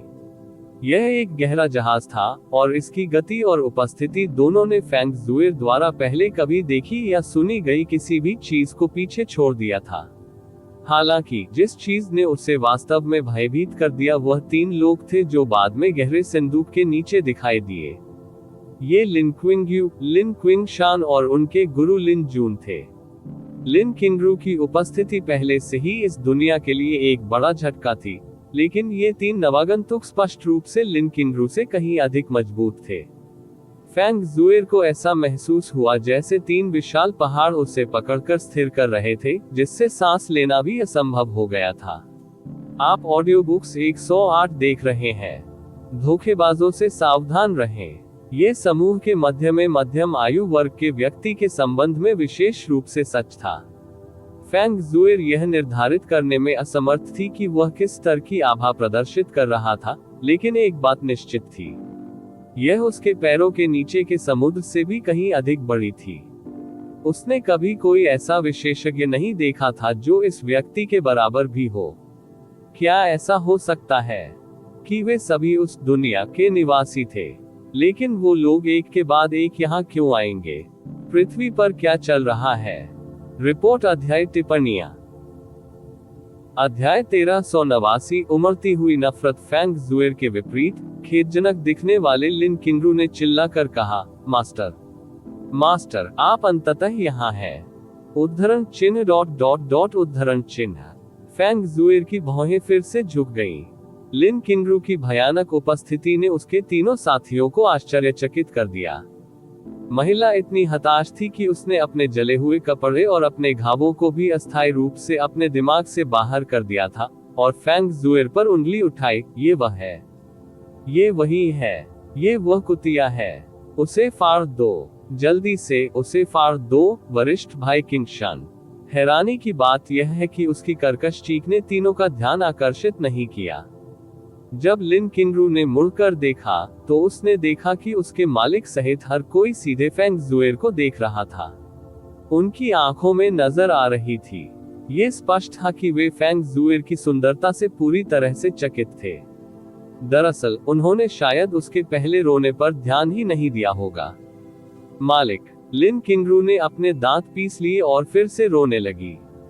लिन जून अंततः अपने आप में लौट आया, लेकिन उसकी आंखें अभी भी फेंग जुएर पर मजबूती से टिकी हुई थीं। वह मुस्कुराया, मुझे उम्मीद नहीं थी कि इस छोटे से ग्रह में इतने सारे सुखद आश्चर्य छुपे होंगे। ये सोचना कि कोई इस जैसे तुच्छ और गंदे विमान में दिव्य मार्ग प्राप्त करने में सक्षम है। अगर कोई अभी उसके हाथों पर ध्यान दे तो वह देखेगा कि उसकी उंगलियां लगातार हिल रही थीं। संपूर्ण प्रारंभिक अराजकता में ईश्वरीय क्षेत्र की आभा उच्चतम स्तर की थी। यही कारण है कि इसने अनगिनत सुंदरियों और महिला हत्यारों को जन्म दिया, जिनमें स्वयं ड्रैगन देवी या लेडी देवी जैसे शानदार लोग भी शामिल थे। फेंग जुएर केवल एक निम्न स्तर की महिला थी, लेकिन उसकी सुंदरता ने अभी भी उसके कई हजार वर्षों के जीवन के अनुभवों को चकित कर दिया था। उसके लिए यह उसकी असामान्य शक्ति से भी बड़ा सुखद आश्चर्य था। तुमने मेरे शिष्य को चोट क्यों पहुंचाई, छोटी लड़की? लिन जून ने मुस्कुराते हुए पूछा। उसने लिन किंगरू के घावों पर एक नजर डाली थी, लेकिन इससे अधिक कुछ नहीं। एक कहावत थी, तुलना मत करो और किसी को चोट नहीं पहुंचेगी। आज से पहले लिन किंगरू एक खूबसूरत महिला थी जिसे वह जहां भी जाता था अपने साथ रखना काफी पसंद करता था। लेकिन अब इस फेंग जुएर की तुलना में वह वास्तव में दुखती आंखों के लिए एक दृश्य थी। फेंग जुएर ने गुप्त रूप से अपनी मुट्ठियां भींच ली। अधेड़ उम्र के आदमी की भयानक आभा से संकेत मिलता है कि वह एक ऐसा व्यक्ति था जिसका उसके सामने कोई मुकाबला नहीं था। तो उसने हल्की सी सांस छोड़ी और खुद को मिलनसार स्वर में बोलने के लिए मजबूर किया, सीनियर, इस जूनियर को आपके शिष्य से किसी भी तरह की कोई शिकायत नहीं है। दरअसल ये पहला दिन है जब हम एक दूसरे से मिले। हालांकि उसने अचानक मेरे परिवार के एक सदस्य पर हमला किया और उसे घायल कर दिया। बकवास। आप, लिन किंगरू ने जवाब देने की कोशिश की, लेकिन लिन जून ने हाथ उठाकर उसे रोक दिया और मुस्कुराते हुए कहा, हम गुरु और शिष्य केवल दुर्घटनावश इस जगह से गुजर रहे थे और हमें कोई परेशानी पैदा करने की कोई इच्छा नहीं है। मुझे नहीं पता कि आप मेरे शिष्य से क्यों लड़ रहे थे, या कौन सही था या कौन गलत था। सच कहूं तो मैं परवाह करने में बहुत आलसी हूँ। हालांकि ये सच है कि आपने मेरे शिष्य को बहुत बुरी तरह चोट पहुंचाई है और उसके गुरु के रूप में ये बिल्कुल सही है कि मैं आपसे कुछ मुआवजे की मांग करूं, क्या आपको नहीं लगता? उद्धरण चिन्ह उद्धरण चिन्ह। फेंग जुएर की आंखें ठंडी हो गई और उसने अपनी हथेली फैला दी। आप दोनों वास्तव में गुरु और शिष्य हैं। आप सभी एक ही त्वचा से कटे हुए हैं। बहुत अच्छा, आपको मुआवजा चाहिए, है ना? अगर आपको विश्वास है कि आप मेरे ज्वाला देव क्षेत्र पर कब्जा कर सकते हैं, तो बेझिझक इसे मुझसे लेने की कोशिश करें। 4 लोगों का समूह फ्लेम गॉड रीलम शब्द सुनकर स्तब्ध रह गया, और अगले ही पल फेंग जुएर ने अपनी लपटें बुला ली और उसकी पीठ के पीछे एक फीनिक्स की आकृति दिखाई दी, जो एक तीखी चीख के साथ हवा को चीर रही थी। फीनिक्स लॉ, लिन जून ने सदमे में कहा, क्योंकि उसकी अभिव्यक्ति काफी बदल गई थी। क्या ये 2 शब्द लिन क्विंग यू, लिन क्विंग शान और लिन क्विंग रू को बेहोश करने के लिए काफी थे? फीनिक्स ज्वाला देवताओं के युग की 3 दिव्य ज्वालाओं में से एक थी, और इससे भी महत्वपूर्ण बात यह है कि यह केवल ज्वाला देवता की थी। क्षेत्र, आप फ्लेम गॉड दायरे के सदस्य हैं। लिन जून का अलग और सर्वशक्तिमान रवैया पूरी तरह से गायब हो गया था। दरअसल वह साफ तौर पर थोड़ा हकला रहा था। उग्र मार्ग के गहन अभ्यासियों के रूप में ज्वाला देव क्षेत्र के बारे में किसने नहीं सुना था? यह उल्लेख करने की आवश्यकता नहीं है कि फ्लेम गॉड क्षेत्र एक उच्च स्तरीय मध्य सितारा क्षेत्र था। यदि वह फ्लेम गॉड दायरे की एक सामान्य शिष्या थी, तो उससे न डरने का कम से कम कोई कारण तो था। लेकिन तथ्य यह है कि वह फीनिक्स की लपटों को प्रज्वलित करने में सक्षम थी, जिससे ये साबित हो गया कि वह फीनिक्स संप्रदाय से संबंधित थी, जो फ्लेम गॉड दायरे में एक राजा संप्रदाय था। ऐसा कोई तरीका नहीं था जिससे वे उसके जैसे किसी व्यक्ति को उकसा सके। मैं असंभव। लिन किंगरू की आंखें चौड़ी हो गईं। ऐसा लग रहा था जैसे उसे अंततः समझ में आ गया कि फेंग जुएर की लपटें इतनी डरावनी क्यों थीं।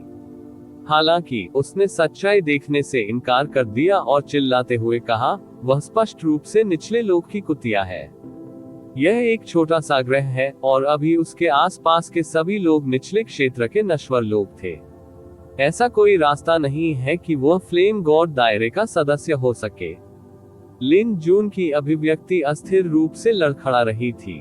उसका शिष्य शायद फीनिक्स की लपटों को नहीं पहचान सका, लेकिन वह नहीं था। उसे पूरा यकीन था कि यह फीनिक्स की लपटें थीं। लिन किंगयू ने एक कदम आगे बढ़ाया और अचानक पूछा, आप फ्लेम गॉड दायरे के सदस्य होने का दावा करते हैं? उस स्थिति में आपके संप्रदाय के गुरु का नाम क्या है? फेंग जुएर ने ठंडे स्वर में उत्तर दिया, मेरे संप्रदाय के गुरु का सम्मानित नाम है यान जुएहाई। उसके जवाब ने उनके चेहरों को फिर से ठंडा कर दिया था। जब युन चे यहाँ था तो उसने उन्हें ईश्वर क्षेत्र के बारे में कई बातें बताई थी। हालांकि उन्होंने कभी भी अपने महत्वपूर्ण अनुभवों के बारे में बात नहीं की थी। उन्होंने उन्हें ईश्वर क्षेत्र के गहन क्षेत्रों, उनकी बुनियादी संरचना आदि के बारे में बताया था। फेंग जुएर के पास फीनिक्स की लपटें थी, इसलिए निश्चित रूप से उसने उसे फ्लेम गॉड क्षेत्र में फीनिक्स संप्रदाय के बारे में बताया था। मैं अपने स्वामी के आदेश के तहत दुनिया का अनुभव करने के लिए यहाँ आया हूँ, लेकिन आपने मुझे बहुत बेरहमी से बाधित किया है। फेंग जुएर का लहजा हर शब्द के साथ ठंडा और अधिक प्रभावशाली होता गया। तुरंत पीछे हट जाओ और फिर कभी इस जगह पर मत आना, और मैं दिखावा कर सकता हूँ कि आज का अपराध कभी नहीं हुआ। नहीं तो मैं इसकी शिकायत अपने मालिक से कर दूंगा। मेरा मालिक बेहद खराब स्वभाव का है और मुझे अत्यधिक संदेह है कि आप में से कोई भी इसके परिणाम भुगत सकता है। आप ऑडियो बुक्स 108 देख रहे हैं। धोखेबाजों से सावधान रहें। फेंग जुएर ने एक बार युनचे से सुना था कि ईश्वर क्षेत्र में यथास्थिति सख्त और क्रूर थी। इसका मतलब ये था कि निचला सितारा क्षेत्र केवल मध्य सितारा क्षेत्र की ओर देख सकता है और उनकी उपस्थिति के नीचे रेंग सकता है। इसलिए एक निचले तारा क्षेत्र का बुजुर्ग आमतौर पर एक मध्य सितारा क्षेत्र के शिष्य को उत्तेजित नहीं करेगा, भले ही वे अधिक उम्र के और अधिक शक्तिशाली हो, खासकर जब शिष्य एक दायरे के राजा संप्रदाय से आया हो। यही कारण है कि वह इतनी जबरदस्ती सामने आई थी। या हो सकता है तुम मुझे मारकर मुझे चुप कराने की कोशिश कर सकते हो। वास्तविक खतरे के बावजूद फेंग जुएर की मुस्कान असाधारण रूप से शांत थी। ये स्पष्ट था कि वह उन्हें बिना शब्दों के सूचित कर रही थी कि उसके संप्रदाय ने उसके अंदर एक आत्मा क्रिस्टल लगाया था। यदि वे इस तरह की कार्रवाई करेंगे तो वे निश्चित रूप से बेनकाब हो जाएंगे। मास्टर, क्या वह वास्तव में फ्लेम गॉड दायरे का सदस्य है? लिन क्विंगशान ने पूछा। न केवल वह अपने शब्दों को सावधानी से चुन रहा था, बल्कि उसने फेंग जुएर को पहले की तरह ईमानदारी से देखने की हिम्मत भी नहीं की।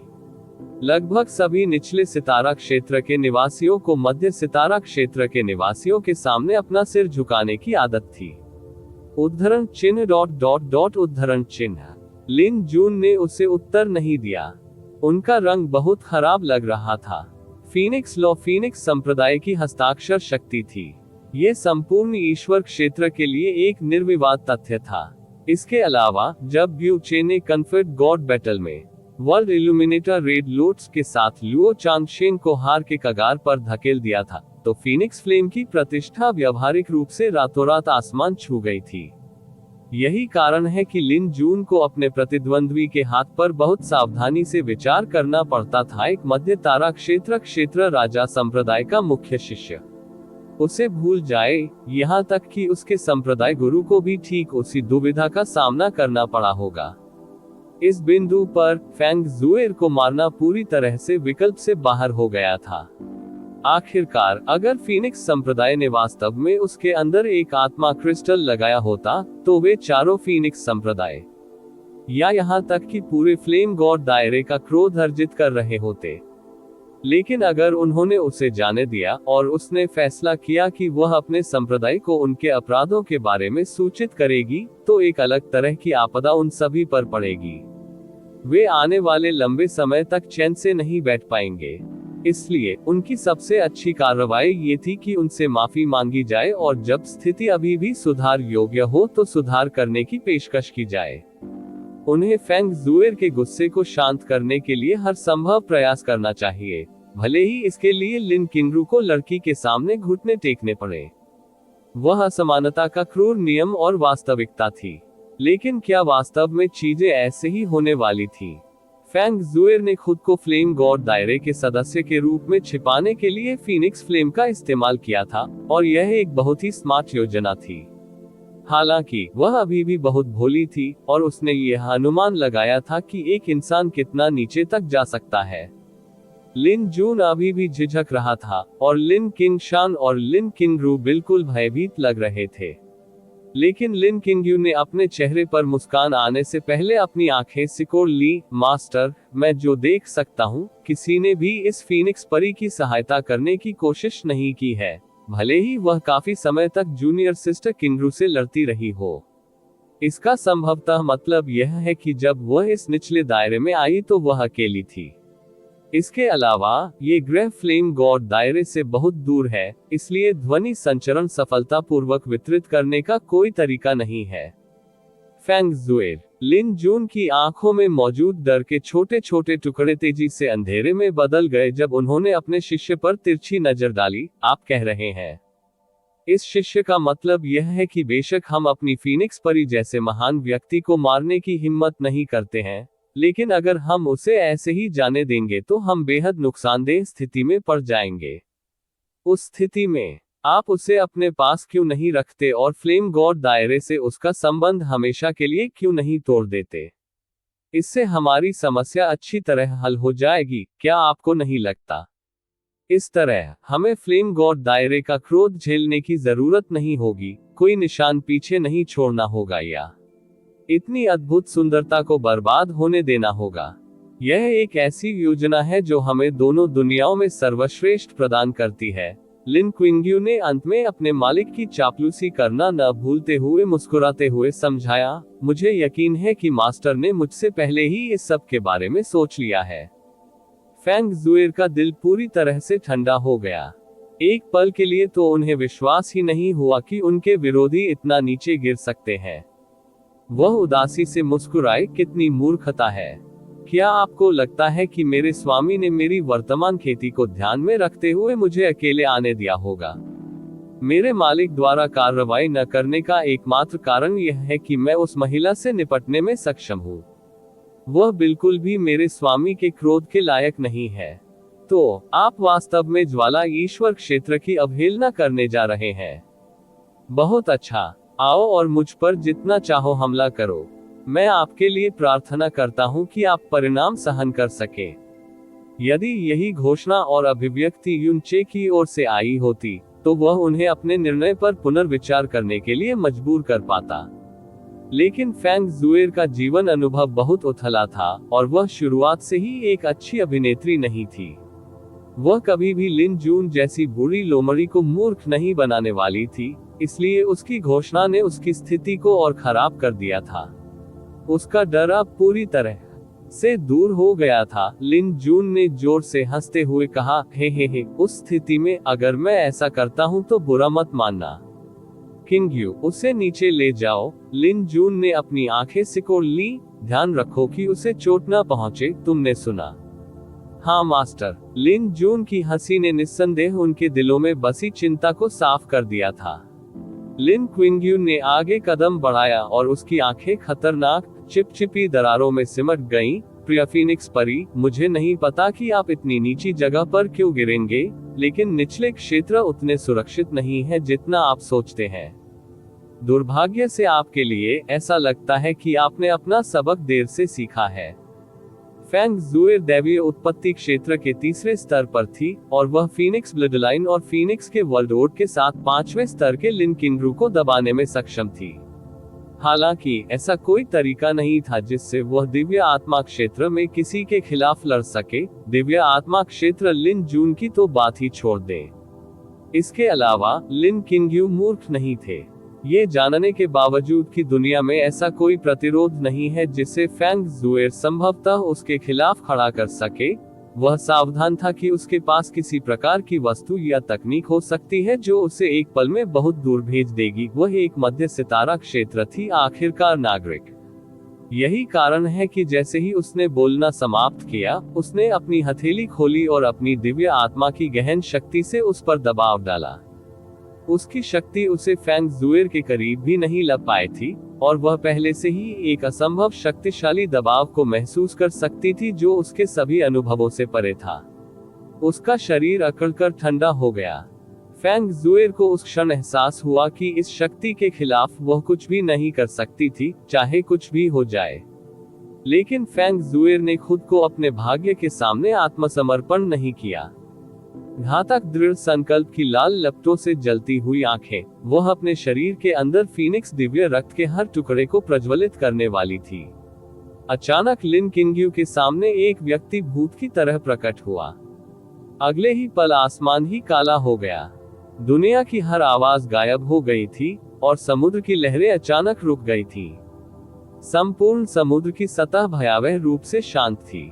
लिन क्विंग्यू की कलाई के चारों ओर 2 उंगलियां दिखाई दी और उसने जो गहन ऊर्जा प्रकट की थी वह अचानक गायब हो गई, जैसे कि उसे किसी अदृश्य ब्लैक होल ने निगल लिया हो। आभा, दबाव, कुछ नहीं। हर कोई चुप हो गया क्योंकि उनके शरीर अचानक पहले की तुलना में लाखों गुना भारी महसूस हुए। फेंग जुएर के दिव्य रक्त को जलाने के प्रयास को भी बलपूर्वक रोक दिया गया था। जब उसने ऊपर देखा तो उसे एक आकृति का पिछला भाग दिखाई दिया जिससे उसे ऐसा लगा जैसे वह सपने में थी। बग भाई, यूं, फेंग जुएर ने चुपचाप पुकारा। उसे अपनी आंखों पर विश्वास नहीं हो रहा था। वह कभी भी उसकी पीठ पीछे गलती नहीं कर सकती थी। इस बात का जिक्र करने की जरूरत नहीं थी कि उसने अभी भी छेद और खून से भरे हुए फटे हुए कपड़े पहने हुए थे। हालांकि उसके रोने पर युनचे की ओर से कोई प्रतिक्रिया नहीं आई। जैसे जैसे फेंग जुएर की आंखें धुंधली होती गईं, उसने उस अनंत भय को देखा जो अचानक अविश्वसनीय रूप से भयानक लिन जून, लिन किंगरू, लिन किंगशान और लिन किंगयू की आंखों में पैदा हो गया था। वे ऐसे लग रहे थे मानो कोई शैतान उनका गला पकड़ रहा हो। तुम, लानत है, कीड़े। धीमी कंठस्थ आवाज ऐसी लग रही थी जैसे यह नरक से ही आई हो। हर शब्द इतनी ताकत से बोला गया था कि किसी के दांत टूट जाएं। हालांकि यह पहली बार था जब वे एक दूसरे से मिले थे। युनचे को ऐसा लग रहा था जैसे वह उनके साथ एक ही आकाश साझा करना भी बर्दाश्त नहीं कर सकता। भले ही उसे उन्हें अगले 10 जन्मों तक कष्ट देना पड़े, फिर भी वह संतुष्ट नहीं होगा। रिपोर्ट अध्याय टिप्पणियां अध्याय 1390 वध। लिन किंगयू के शिष्य सिकुड़ गए। वह अपने हाथों को छुड़ाना चाहता था, लेकिन उसकी बाह, यहाँ तक कि उसका पूरा शरीर किसी अदृश्य शक्ति द्वारा हवा में बांध दिया गया था। चाहे वह कितना भी संघर्ष करे, वह 1 इंच भी आगे नहीं बढ़ सका और वह गहन ऊर्जा का एक धागा भी प्रसारित नहीं कर सका। कांपते हुए उसका मुंह थोड़ा सा खुल गया, लेकिन चाहे कुछ भी हो, वह एक भी आवाज नहीं निकाल सका। उसके ठीक सामने का चेहरा उसे अपनेपन का एहसास दे रहा था, लेकिन उसे यह याद नहीं आ रहा था कि यह व्यक्ति कौन था, क्योंकि वह व्यावहारिक रूप से अपनी सोचने की सारी क्षमता खो चुका था। यह ऐसा था मानो उसकी आत्मा को किसी विशाल भुजा के पंजों के नीचे मजबूती से दबा दिया गया हो और वह कभी भी बच नहीं पाएगा। ये बात सिर्फ उन तक ही सीमित नहीं थी, उसके मालिक सहित अन्य 3 लोग भी इसी अवस्था में थे। जी गॉड चाइल्ड यू, नहीं, ऐसा नहीं है। अंत में लिन जून के पास अभी भी दिव्य आत्मा क्षेत्र में गहरी ताकत थी, इसलिए वह एकमात्र ऐसा व्यक्ति था जो अभी भी सोच सकता था, एकमात्र ऐसा व्यक्ति था जो अभी भी बलपूर्वक ध्वनि निकाल सकता था। जो व्यक्ति अचानक उसके सामने आ गया था, वह बिल्कुल महान युनचे जैसा लग रहा था। लेकिन युनचे की मृत्यु स्टार गॉड रियलम की दुष्ट शिशु आपदा के दौरान पहले ही हो चुकी थी। ये कुछ ऐसा था जिसे संपूर्ण ईश्वर क्षेत्र जानता था, और यह भी खबर थी कि शाश्वत स्वर्ग ईश्वर क्षेत्र ने स्वयं ही भेजा था, इसलिए इसका झूठा होना असंभव था। भले ही उनकी मृत्यु न हुई हो, फिर भी उनके जैसे व्यक्ति, एक ईश्वरीय बालक का इतने निम्न स्तर पर प्रकट होना भी असंभव था। युनचे की आंखें उदास और अंधेरी थी। लिंग जून कई सहस्राब्दियों तक जीवित रहा था, लेकिन उसने पहले कभी भी इतनी भयानक आंखें नहीं देखी थी। उन आंखों से निकलने वाला घिनौना अंधेरा और नफरत एक अथाह और अंधेरी खाई की तरह थी। उसकी आंखों को रोशन करने वाला प्रकाश का हर एक धागा ऐसा लग रहा था मानो वह उन्हें हजारों टुकड़ों में काट देना चाहता हो और उन सभी को एक अपमानजनक मौत देना चाहता हो। बड़े भाई यू, फेंग जुएर ने उत्साह से कहा, आपने अपनी शक्तियां पुनः प्राप्त कर ली। उसने अपनी सारी शक्तियां स्पष्ट रूप से पुनः प्राप्त कर ली थी, फिर भी उसे उसके शरीर से निकलने वाली कोई खुशी महसूस नहीं हुई जो उसे महसूस होनी चाहिए थी। इसके विपरीत उसने महसूस किया एक अंधेरा और नफरत जो बेहद भयावह थी। इससे उसे डर भी महसूस होने लगा। फेंग जुएर की आवाज सुनकर युचे की गहरी रोशनी वाली आंखों में एक हल्का बदलाव दिखाई दिया। उसने धीमी आवाज में कहा, जुएर घूमो। उद्धरण चिन्ह ... उद्धरण चिन्ह। फेंग जुएर ने घूमकर निर्देशानुसार अपनी आंखें बंद कर ली। वाह! जैसे ही उसने अपनी खूबसूरत आंखें बंद की, उसके कानों में एक बेहद तीखी और दयनीय चीख गूंजी। उस रोने के बाद जो हुआ वह हड्डियों के टूटने की सबसे भयानक आवाज थी जो उसने अपने जीवन में कभी नहीं सुनी थी। लिन क्विंग्यू की बाह का हर एक हिस्सा, वह बाह जो यू चे की उंगलियों के बीच फंसी हुई थी, एक ही पल में पूरी तरह से और क्रूरता से चकनाचूर हो गई थी। मांस से लेकर रक्तवाहिकाओं तक, शिरोबिंदु तक और यहाँ तक कि हड्डियों तक। उसका हाथ पूरी तरह टूट गया था, लेकिन कटा नहीं था। उसकी बाह लहूलुहान और लंगड़ी हुई लटक रही थी और हर एक पल में उससे एक ऐसा दर्द फूट रहा था जिसे कोई सामान्य व्यक्ति समझ नहीं सकता था। लिन क्विंग्यू का रंग भूत की तरह पीला था। उसकी अत्यंत तीव्र दुख भरी चीख के कारण उसके गले से खून का झाग फूट पड़ा। इस क्षण में वह वास्तव में समझ गया कि नरक क्या है। इसके अलावा युन चे की अभिव्यक्ति, जो उसके ठीक सामने खड़ी थी, अभी भी असीम रूप से अंधकार में बनी हुई थी। उसकी उंगलियां धीरे धीरे आगे बढ़ी और उसकी दूसरी बाह तक पहुंच गईं। आहू वाह से इस बार लिन क्विंग्यू की दुख भरी चीख से उसका गला फट गया। उसका दूसरा हाथ जबरदस्ती उसके शरीर से अलग हो गया था। वाह वाह, असीम दर्द ने लिन क्विंग्यू की चेतना के हर हिस्से को घेर लिया। ऐसा लगता था जैसे वह एक दुष्ट आत्मा थी जिसे जलाने के लिए अग्नि भट्ठी में फेंक दिया गया था और उसने इस दुनिया में सबसे तीखी और दयनीय चीखें निकाली। उसके पीछे लिन जून, लिन किंगशान और लिन किंगरू ने उसे घूर कर देखा।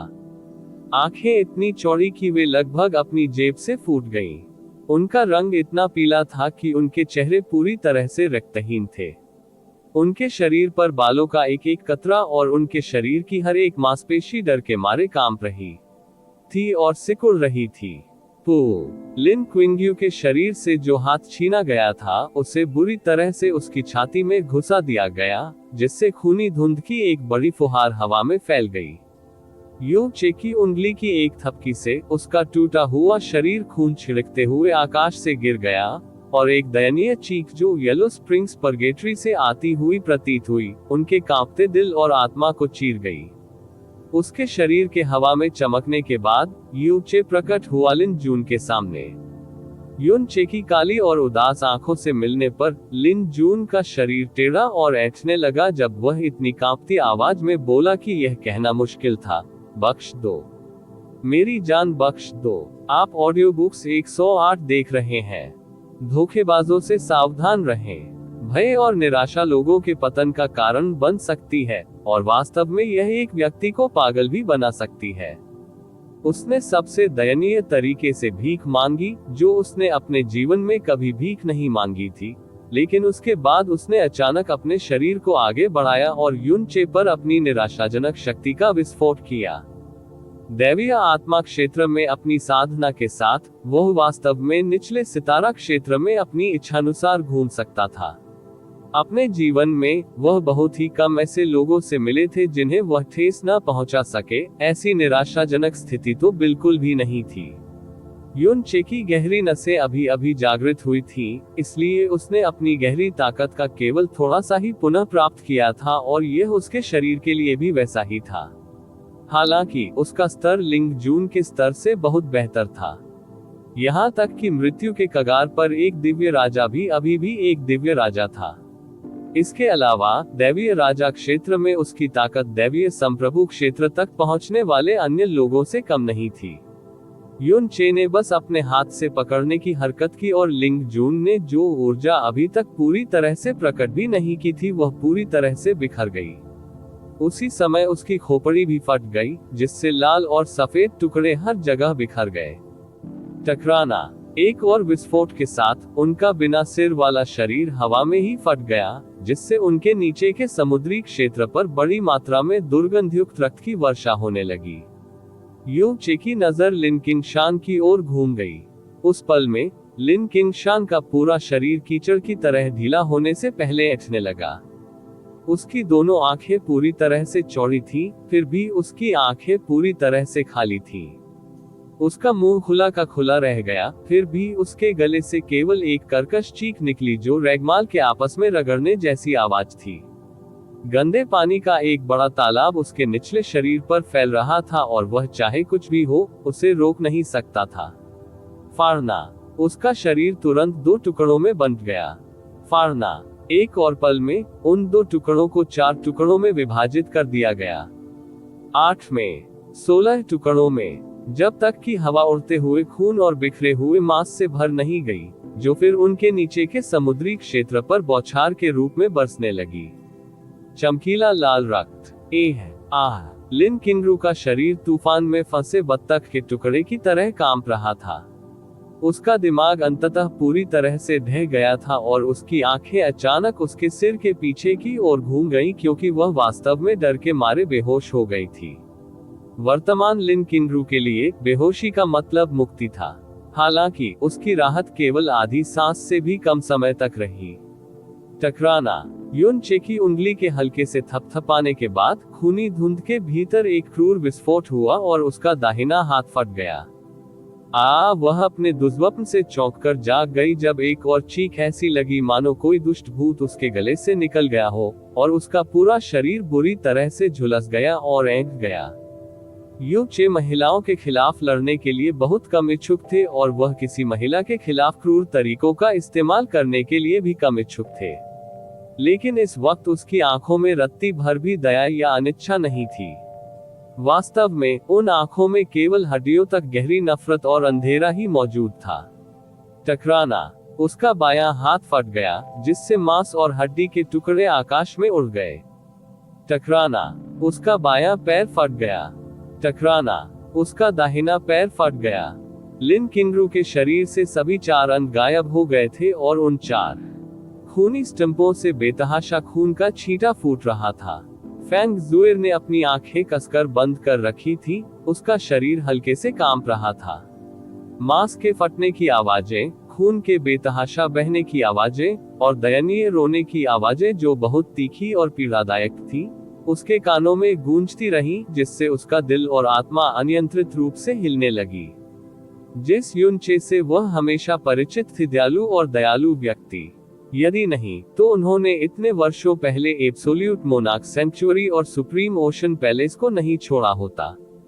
लेकिन वह नहीं जानती थी कि यू चे इतना क्रोधित क्यों था। लिन किंगरू का टूटा हुआ शरीर उनके नीचे समुद्र में गिर गया। समुद्री क्षेत्र भयानक रूप से शांत और शांत रहा और यहाँ तक कि उसकी सतह पर बिखरे हुए खून के निशान भी नहीं धुले थे।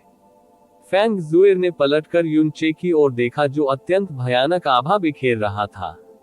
वह धीरे धीरे आगे बढ़ी और धीरे से उससे गले लगा लिया। बड़े भाई यू, क्या गलत है? उसकी गहन शक्ति बहाल हो गई थी।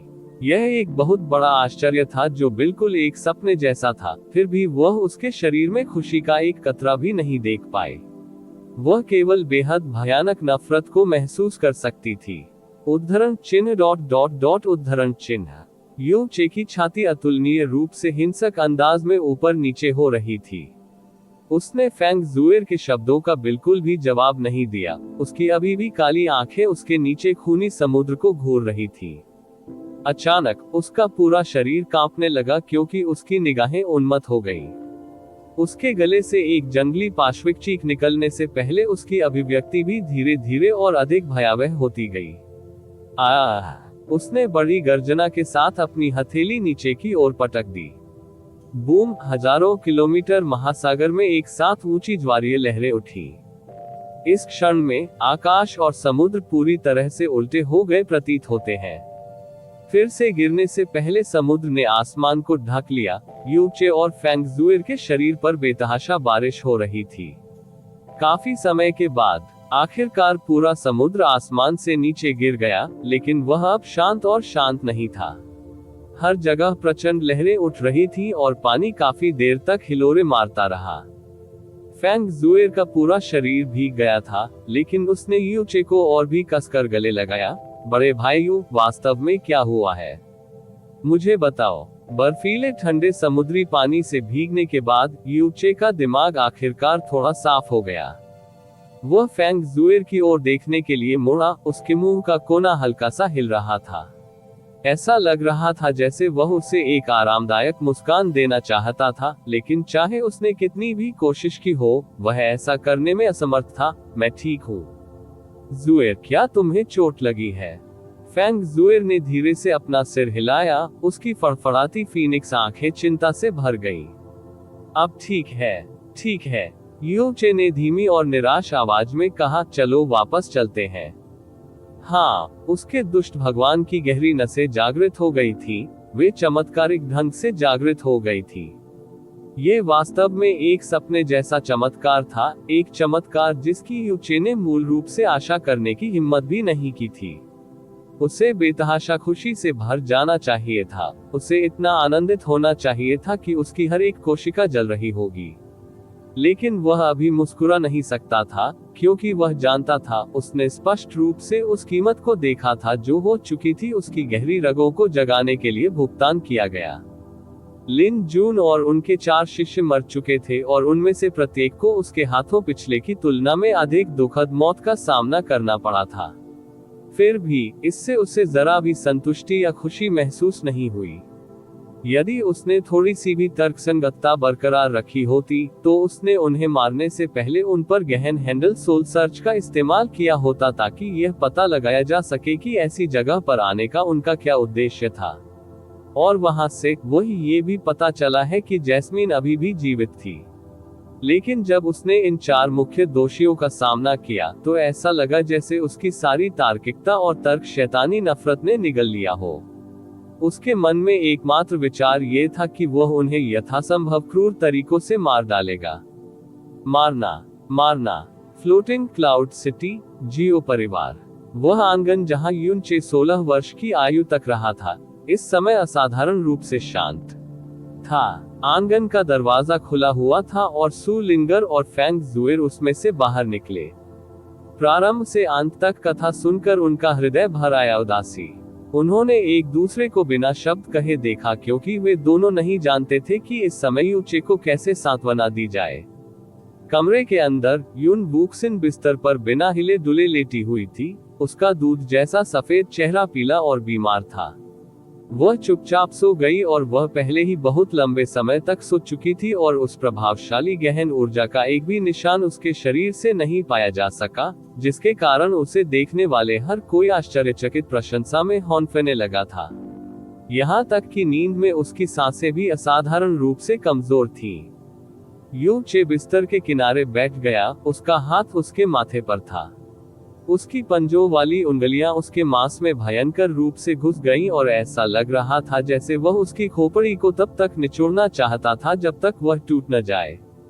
उसकी गहरी नसें अभी अभी जागृत हुई थीं, इसलिए सबसे पहली चीज जो उसे करनी चाहिए थी वह थी एकांत में जाना और अपनी गहन शक्ति, दिव्य शरीर और दिव्य इंद्रियों को फिर से जागृत और स्वस्थ होने देना।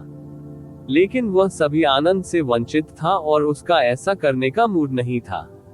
वास्तव में, वह ये जानने की कोशिश करने की भी जहमत नहीं उठा सका कि यू वूक्सिन की ईविल गॉड दिव्य आभा से उसकी गहरी नसें कैसे जागृत हो गई थी।